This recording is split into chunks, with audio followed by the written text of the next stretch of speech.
No momento que agradeço o tempo que foi concedido e foi trocado comigo pelo vereador Mauro Pinheiro, agradeço também por ele ter me trazido do meu gabinete as promoções, vereador Brasinha, do Carrefour de Roma. Eu não esqueci de Vossa Excelência. E valeu a pena. Trouxe do Carrefour e trouxe de um outro supermercado, Metro, que é uma grande rede mundial também, igual ao Carrefour. E eu fiquei muito assustado e fiz questão de trazer aqui para os vereadores, meus colegas, uma coisa que nós temos que começar a ficar mais preocupado. É mais barato viver em Roma, a cidade eterna, do que em Porto Alegre. E eu trouxe aqui a comprovação. Estão aqui. A picanha é mais barato em Roma, em reais, do que em Porto Alegre. A água mineral custa 1,5 litro de água mineral gasificada, custa 60 centavos. 60 centavos. Aí o cara diz, mas a Coca-Cola é mais cara. Não, Coca-Cola é o mesmo preço daqui, é preço mundial. Agora tem uma coisa, o queijo, que todos nós gostamos de um sanduíche, rico, pobre, remediado, mais ou menos. Pobre não consegue comer queijo mais de tão caro que está. Aqui, 23, 24 reais, o mesmo queijo em Roma, 12. O presunto, metade do preço do que aqui. O salame, 17,50. Salame de grande qualidade, eu duvido que encontre em qualquer supermercado a esse preço. E assim vai. Aí você pode me perguntar, e a roupa? A roupa é muito mais barato que aqui. A simples, a mais ou menos e a fina. É muito mais barato que aqui. A televisão de 42 polegadas não custa R$1.000 em Roma. Quanto é que custa aqui? Eu não sei.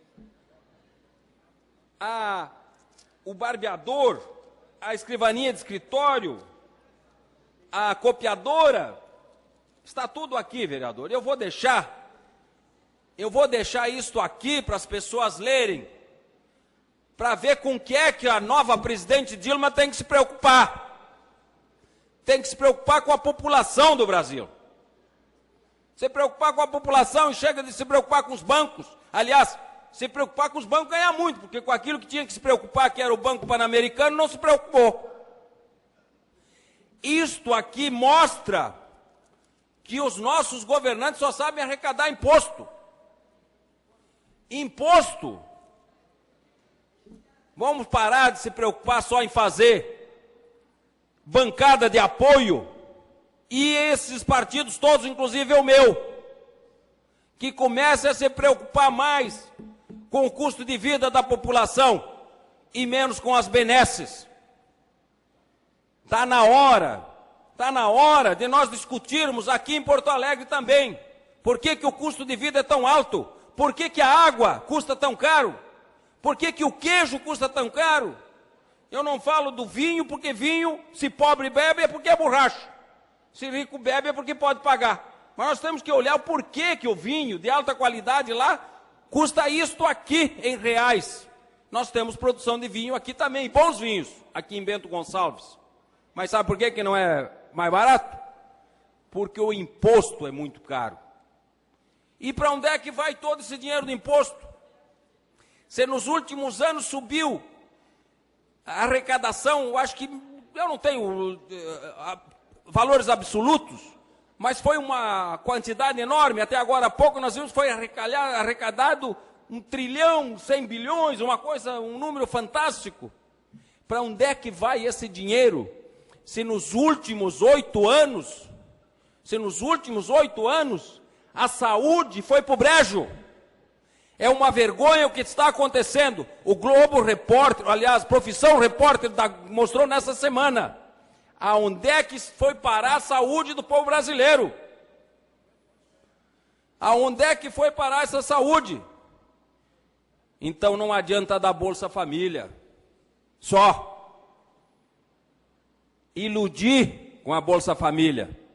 Se não tem hospital para curar o seu filho, o seu marido, o seu pai, sua mãe, tem que pedir favor. E já favor não serve mais. Eu volto a afirmar porque as filas entraram para dentro do computador e se marca lá quando pode. E vem o médico, o doutor Raul, sem estrutura nenhuma, sem potência nenhuma. Aqueles que trabalham, principalmente, são muitos médicos que trabalham e que enfrentam a dificuldade, sem a estrutura do hospital, sem o leito para internar, sem remédio, e nós arrecadamos todo esse dinheiro. E nós pagamos mais impostos, e mais impostos, e mais impostos.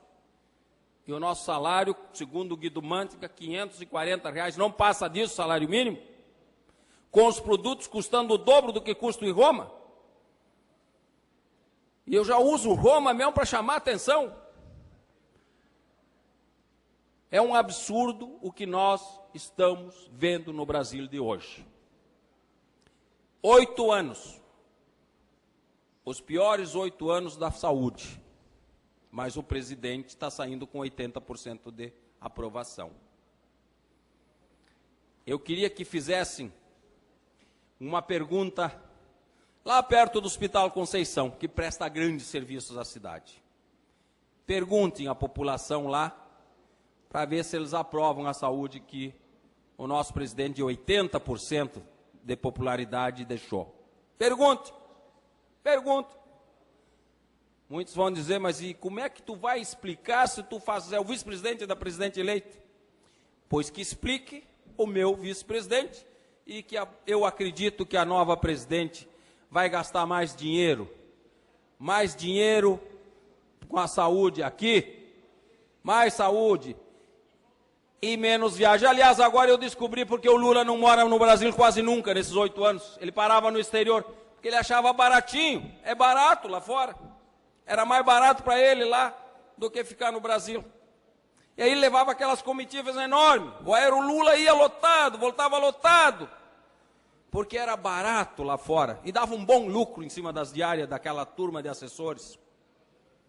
Então, nós temos que começar a nos preocupar com algumas coisas um pouquinho mais amplas. Porque é que o custo de vida de Porto Alegre é muito mais caro do que o custo de vida de Roma, na Itália. Certamente é mais caro do que a maioria dos países do mundo.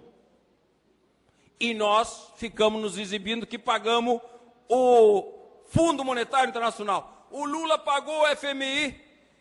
Mas vem cá, mas isso é uma grande burrice.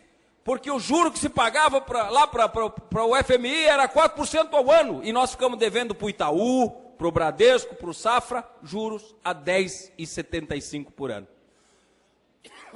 Isto é inteligência? Não. Isso dá manchete, isso provavelmente dá voto para quem não lê muito jornal. E isso faz com que o presidente do Banco Central, que agora está saindo, cada vez mais tenha prestígio junto aos bancos brasileiros. Ou vocês têm dúvida que o Henrique Meirelles vai ser presidente de um banco daqui a um ano? Um ano parece que tem de quarentena. Vocês têm dúvida que ele vai ser presidente? E ele vai voltar para o lugar de onde ele estava. Ele era presidente de um grande banco mundial, o Banco de Boston. Competente. E ele foi muito competente na crise. Mas com tanto dinheiro que os bancos ganharam, tanto dinheiro que esses nossos bancos ganharam, como nunca ganharam antes nesse país, o Lula diz sempre, como nunca antes nesse país, os bancos ganharam tanto. O Lula realmente é um presidente que sai com 80% de popularidade, mas com uns 500% de lucro a mais para os bancos que o sustentaram nessas campanhas políticas todas. Muito obrigado.